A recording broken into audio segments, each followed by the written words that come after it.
Hello legends, कैसे हो आप सभी का स्वागत है हिंदी चैप्टर के ट्रेंड एपिसोड में। आज का एपिसोड हम क्लास 10 हिंदी सीरीज की कविता नंबर 2 राम लक्ष्मण परशुराम संवाद को एक्सप्लेन करेंगे विद नोट्स। कवि का नाम है तुलसीदास जी। आप सब लोगों ने कभी ना कभी तो रामायण देखी या फिर सुनी होगी, जैसे कि हमने रिसेंटली लॉकडाउन के वक्त देखी थी। जिन लोगों ने पूरी देखी थी वो इजिली इस काव्यखंड को रिलेट कर सकते हैं एंड इसको समझ सकते हैं, बट जिन लोगों ने नहीं देखी उन लोगों के लिए मुझे एक छोटा सा इंट्रोडक्शन देना होगा। तो भगवान विष्णु के 7वें अवतार प्रभु श्री राम के जीवन के ऊपर वाल्मीकि जी ने उनकी जीवनी लिखी थी, बायोग्राफी लिखी थी, जिसका नाम रखा संस्कृत में रामायण, और उसी का हिंदी में अनुवाद करते हुए तुलसीदास जी ने अवधी भाषा, जो कि हिंदी की ब्रांच है, उसमें लिखी थी श्री रामचरितमानस। और रामचरितमानस के एक छोटे से भाग के भी भाग को यहाँ पर आपके बुक में लिखा गया है, और वो भाग प्रभु श्री राम और सीता माता की शादी का जो स्वयंवर था उसी को लेकर यहाँ पर लिखा गया है। जब राजा जनक की सभा में स्वयंवर हुआ था तब प्रभु श्री राम ने शिव धनुष को तोड़ा था और उसको जीता था, यानी कि उस कंपटीशन को जीता था। जैसे कि मैंने आपको बताया वो महादेव का धनुष था और महादेव के भक्त थे परशुराम जी, जो कि विष्णु भगवान के 6ठे अवतार थे। परशुराम जी बहुत क्रोधित हो गए, आखिर किसने महादेव का धनुष तोड़ा है। तो फिर वो वहां पर प्रकट हो गए सभा में और सबसे पूछा आखिर किसने धनुष तोड़ने की चेष्टा की, किसने इसका दुस्साहस किया है। इतना इंट्रोडक्शन आई थिंक काफी होगा। अब हम स्टार्ट करते हैं। इसमें टोटल 6 पैराग्राफ्स है। मैं ऐसे बार बार नहीं बोलूंगा कि पहला पैराग्राफ दूसरा पैराग्राफ, ऐसे नहीं बोलूंगा ताकि मेरा फ्लो नहीं टूटे। मैंने यहाँ पर ट्रांसलेशन लिख दिया है, उससे आप देख सकते हो। Now let's begin. Parshuram ji के पूछने के बाद में प्रभु श्री राम जवाब देते हैं कि आखिर महादेव का धनुष तोड़ा है तो फिर और कौन हो सकता, आपके किसी सेवक ने ही तो तोड़ा होगा।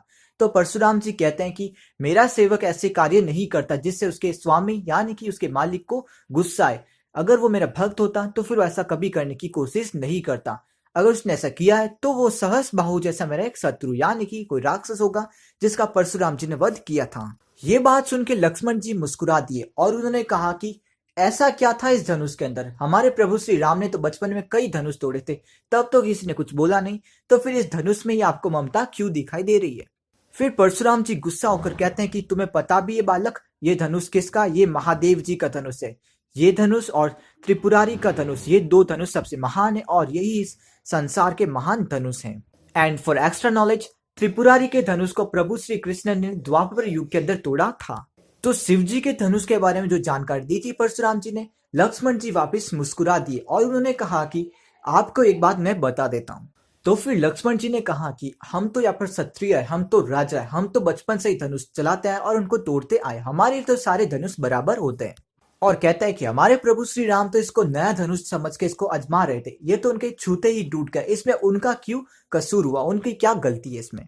फिर परशुराम जी अपने फर्श से यानी कि जो परशु या फिर जो कुल्हाड़ी टाइप हथियार है उसकी धार दिखाते हुए कहते हैं कि बालक, तुम मेरे स्वभाव से परिचित नहीं हो, बल्कि सारे ऋषि मुनि मेरे स्वभाव से परिचित है। वो कहते हैं मैंने बहुत सारे उद्दंड और दुष्ट लोगों की हत्या की और साथ ही धरती को कई बार बुरे राजाओं और बुरे क्षत्रियों से विहीन किया, यानी कि धरती को आजाद किया, पूरी पृथ्वी को। और कहते हैं तुम जैसे उद्दंड और दुष्ट बालकों को तुम्हें गर्भ में ही मार देता हूँ, यानी कि पैदा होने से पहले ही मार देता हूँ ताकि धरती को संकट में ना देख सके।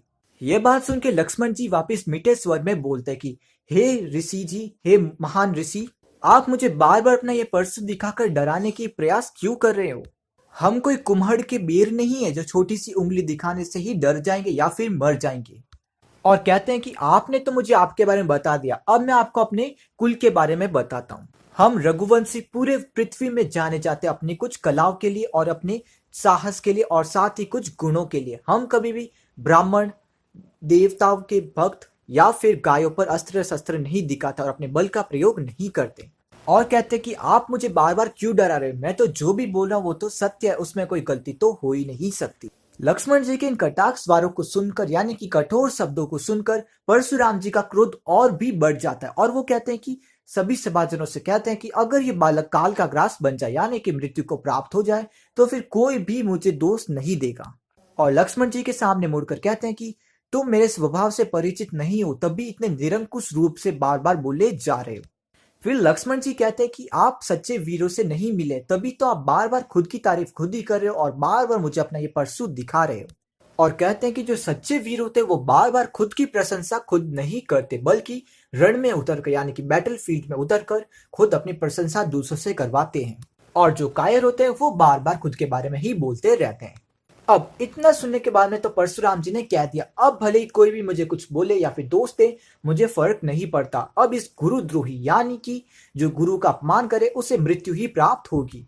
यह सब देख गादी सुनु यानी कि गुरु विश्वामित्र जो कि लक्ष्मण जी और राम जी के गुरु थे, वो सब देखकर मन मन मुस्कुरा रहे थे। वो सोच रहे थे कि ये आम बालक नहीं है, बल्कि ये श्री हरि नारायण यानी कि विष्णु भगवान और शेषनाग के ही अवतार हैं। ये गुड़ की डली की तरह नहीं है जो कि मुंह में लिया और पिघल जाएंगे, बल्कि ये तो लोहे की तलवारें हैं। फिर इसके बाद में लक्ष्मण जी कहते हैं कि हे गुरु श्रेष्ठ, आपकी सारी बातें तो पूरा संसार जानता कि किस तरीके से आप अपने माता पिता के ऋण से भर चुके हैं। माता पिता का तो हो चुका है, अब बस गुरु का ऋण बाकी रह गया। लगता आप वो हमसे ही चुकवाओगे, तो हमारी थैली खुली हुई, जितना लेना आप ले सकते हो। फिर इतना कुछ सुनने के बाद में फाइनली उन्होंने अपना परसू उठा लिया और कहते हैं कि अब तो इसको मरना ही होगा। फिर वापस लक्ष्मण जी कहते हैं कि आप बार बार उठाते हो और रखते हो, लगता आपने कभी वीरों से मुलाकात नहीं की, आप उनसे नहीं मिले हो, तभी तो आप ऐसे कर रहे हो।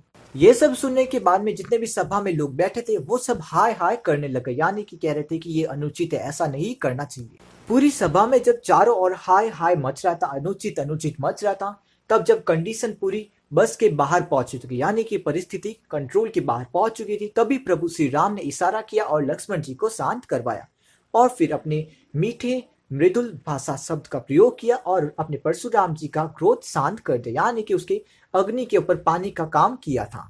इसके आगे कुछ लिखा हुआ नहीं है, लेकिन मैं आपको बता देता हूँ।